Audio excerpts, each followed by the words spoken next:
आप यहां चुनाव की सभा को समझ कर आए हैं, लेकिन हम आपके से चुनाव की बात करने नहीं आए। हम आपसे वोट भी नहीं मांगेंगे। मैं वोट नहीं मांगता हूं। हम आपसे मशवरा करने आए हैं। वोट आपको कैसे देना है ये आपका निर्णय है। हम वोट नहीं मांगते, लेकिन आपके बीच आए हैं, आपसे मशवरे के लिए आए हैं, क्योंकि आपके कौम में पैगंबर साहब ने बताया कि जब आगे का रास्ता न दिखे तो बेशक मशवरे में खैर है। इसलिए इस मशवरे के लिए आए। आपको आज मशवरे की जरूरत है। क्यों जरूरत है? क्योंकि मुसलमानों के लिए आपके हदीस में ये बात कही गई कि हर मुसलमान का ये फर्ज है कि आप अपने बच्चों के साथ इंसाफ कीजिए, उसको अच्छा नाम दीजिए, उसकी अच्छी परवरिश कीजिए। हिंदुओं के किसी ग्रंथ में ये बातें नहीं लिखी गई हैं। हम लोग को ये नहीं बताया गया है कि अपने बच्चे को कैसे रखना है, लेकिन आपके हदीस में ये बात कही गई है। आपको मशवरे की जरूरत इसलिए है कि आज 2/3 से ज्यादा मुसलमान चाह कर भी अपने बच्चों के साथ इंसाफ नहीं कर पा रहा है। अपने बच्चों के साथ आप इंसाफ नहीं कर पा रहे, इसलिए आपको बैठकर मशवरे की जरूरत है। आपको मशवरे की जरूरत इसलिए है कि आपके कुरान में उसका पहला शब्द, अल्लाह का जो पहला शब्द है इकरा, इकरा बिस्मे रब्बिकल लजी खलक, आपकी पहली आयत है। और जिस कुरान का पहला शब्द है इकरा, वो कौम आज देश की सबसे अनपढ़ कौम बन गई है। और यहां बैठा हुआ कोई मुसलमान इसकी चर्चा नहीं कर रहा है कि हमारे बच्चों की पढ़ाई कैसे होगी। इसलिए आपको मशवरे की जरूरत है। मशवरे की जरूरत इसलिए है कि आपके बाप दादा पुरखों में जिन्होंने इस देश की आजादी के लिए अपना खून पसीना बहाया, आज उसी देश के पार्लियामेंट में सीए एनआरसी का कानून बन गया। उसी देश के पार्लियामेंट में वक्फ बोर्ड पर कानून बनाने की बात हो रही है। ऐसे कानून बनाए जा रहे हैं जहां से मुसलमानों को डर लग रहा है, मुसलमान अपने को असहज और असुरक्षित महसूस कर रहा है। इसलिए आपको मशवरे की जरूरत है। लेकिन सबसे ज्यादा मुसलमानों को मशवरे की जरूरत इसलिए है कि जिसको आपने हराया या जिसके आप खिलाफ हैं, जो विचारधारा से आप लड़ रहे हैं, वो तो आपका नुकसान कर ही रहा है। लेकिन जिन दलों को, जिन नेताओं को 10 करोड़ मुसलमानों ने इस देश में वोट दिया है, जब आपके समाज का कोई बच्चा रोड पर मार दिया जाता है, तो जिन लोगों ने 10 करोड़ मुसलमानों से वोट लिया है, वो भी आपके बच्चों के हक की बात नहीं कर रहे हैं। इसलिए मशवरे की जरूरत है। इसलिए आए हैं, आपसे मिलने आए हैं।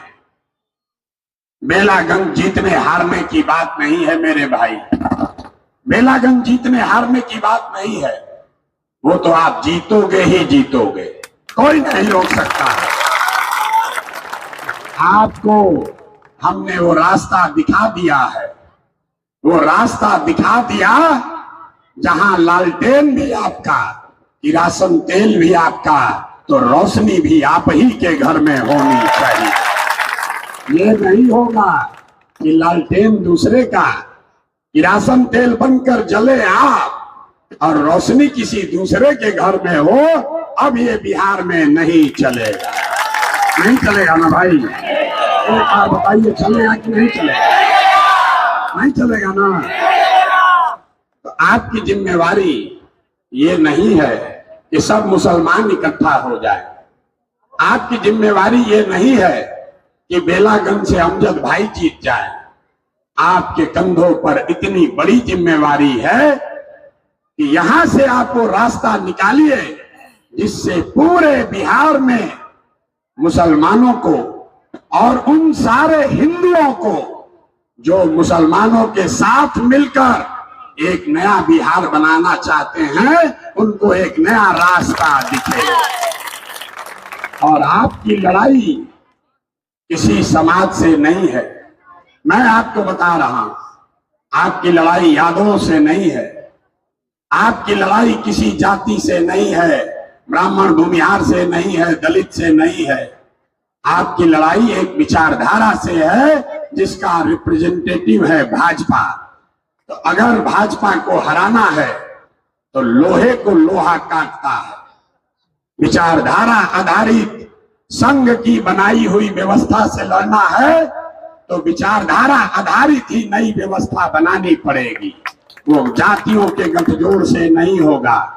जन सुराज एक पंक्ति में महात्मा गांधी की विचारधारा आधारित एक नई व्यवस्था को पुनर्जीवित करने का अभियान है, जिसमें हिंदू मुसलमान, अगड़ा पिछड़ा, गरीब अमीर, हर आदमी एक साथ आए और बिहार में अपने बच्चों के बेहतर मुस्तकबिल के लिए एक साथ आकर प्रयास करे।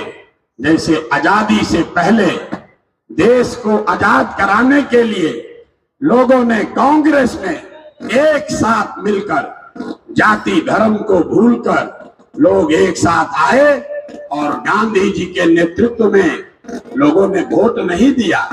गांधी जी के नेतृत्व में लोगों ने वो व्यवस्था बनाई जिससे अंग्रेजों को यहां से मारकर भगाया गया।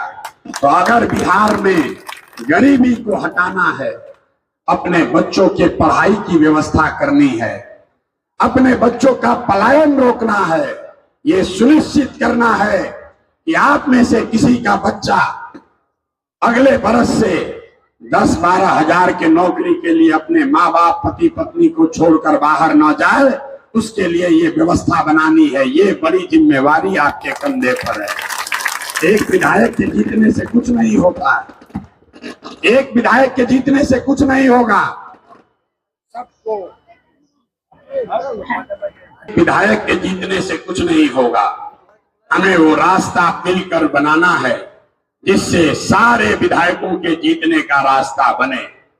बेलागंज मुसलमानों को समझना चाहिए कि जब जन सुराज ने कहा कि समाज के सभी वर्गों को आपके आबादी के हिसाब से भागीदारी दी जाएगी, मुसलमानों को भी 20% भागीदारी दी जाएगी। तो अभी 4 विधानसभा में उपचुनाव हो रहा है, वहां पर भी मुसलमान हैं, वहां पर भी मुसलमान साथियों ने दावा किया था। रामगढ़ में भी 30,000 मुसलमान हैं, तरारी में 40,000 मुसलमान हैं। आप भी मुसलमान चुनाव लड़ सकते थे, लेकिन उन सभी लोगों ने अपना दावा छोड़ दिया। इस पक्ष में छोड़ा, इसलिए छोड़ा कि एक ही सीट, एक सीट पर ही अगर मुसलमान को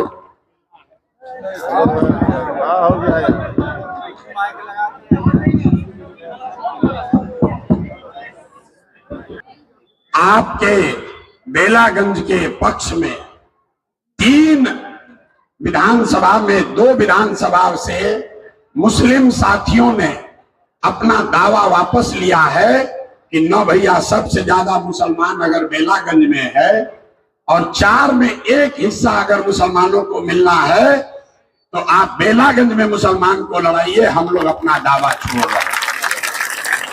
आप समझिए, यहाँ पर गांव-गांव में लोग कह रहा है कि अमजद भाई हमारे घर नहीं आए, हमको पूछा नहीं, हमारा काम नहीं किया। आप जरा समझिए, जो रामगढ़ में जिस मुसलमान भाई ने कभी शायद अमजद भाई का चेहरा भी नहीं देखा है,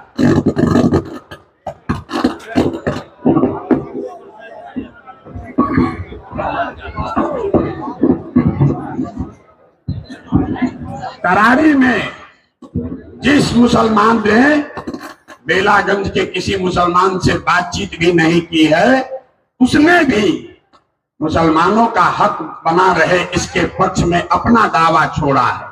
और बेलागंज का मुसलमान कह रहा है अमजद भाई हमारे घर नहीं आए हैं तो हम उनको कैसे वोट देंगे। मेरे भाई, ये आपकी जिम्मेवारी है, दूल्हा आपका है तो सबसे पहले आपको चलना पड़ेगा। जब दूल्हा का घर वाला ही नहीं चलेगा तो बारात कैसे सजेगी? बारात कैसे सजेगी? दूल्हा आपका है, घोड़े पर आपका दूल्हा बैठा है, इसलिए आपकी जिम्मेवारी है कि न सिर्फ आप अपने दूल्हे के साथ चलिए, बल्कि जो जो लोग भी बारात में चलना चाहते हैं उसको भी साथ लेकर चलिए। और यहाँ सिर्फ मुसलमान अमजद भाई को वोट नहीं दे रहा है, सिर्फ मुसलमान अमजद भाई को वोट नहीं दे रहा है, हमसे लिख कर ले लीजिए, जितने संख्या में मुसलमान अमजद भाई को वोट देंगे, अगर 40,000 वोट अमजद भाई को मुसलमान देंगे तो हमारी बात लिख लीजिए, कम से कम 40,000 हिंदू समाज के लोग भी अमजद भाई को वोट देंगे, निश्चित देंगे। चुनाव के बाद मैं आऊंगा आपके पास विजय की यात्रा में और बूथ वाइज आपको दिखाऊंगा। आप पीछे मत हटिए। ये जो आपके मन में डर बैठाया गया है कि मुसलमान अगर आएगा साथ में तो हिंदू पोलराइज हो जाएगा। हमने 15,000 मुसलमानों को बापू सभागार में बैठाकर बगल में कुरान की आयत पढ़ दी, फिर भी कोई हिंदू नहीं कह रहा है कि भैया आप मुसलमान का बात क्यों कर रहे हैं। हिंदू को आपसे कोई झगड़ा नहीं है। हिंदुओं का एक वर्ग है जो आरएसएस और भाजपा की विचारधारा को मानता है, उससे आपका झगड़ा है, उससे आपकी राजनीतिक लड़ाई है। हिंदुओं से आपकी लड़ाई नहीं है। इस देश में 80% हिंदू रहते हैं, याद रखिए इस आंकड़े को। देश में 80% हिंदू रहता है और भाजपा को 36% वोट मिला है। 80% हिंदुओं के देश में अगर भाजपा को 36% वोट मिला है, इसका मतलब है कि आधे से कम हिंदू ही आज भी भाजपा के साथ चलने को तैयार है। तो आप अभी वक्त की जरूरत इस बात की है कि जो हिंदू विचारधारा के आधार पर आपके साथ चलने को तैयार है, जो गांधी को मानता है, जो बाबा साहब अंबेडकर का मानने वाला है, जो कम्युनिस्ट विचारधारा का है, जो समाजवाद के लोहिया और जयप्रकाश के समाजवाद को मानता है, आपको उनके साथ सामाजिक राजनीतिक गठजोड़ बनाने की जरूरत है। यही फर्क है जन सुराज में और ओवैसी साहब में। इसको बात को ध्यान से समझिए। ओवैसी साहब कह रहे हैं कि मुसलमानों को अपना नेतृत्व खड़ा करना चाहिए। जनसुराज भी कह रहा है कि मुसलमानों को अपना नेतृत्व खड़ा करना चाहिए।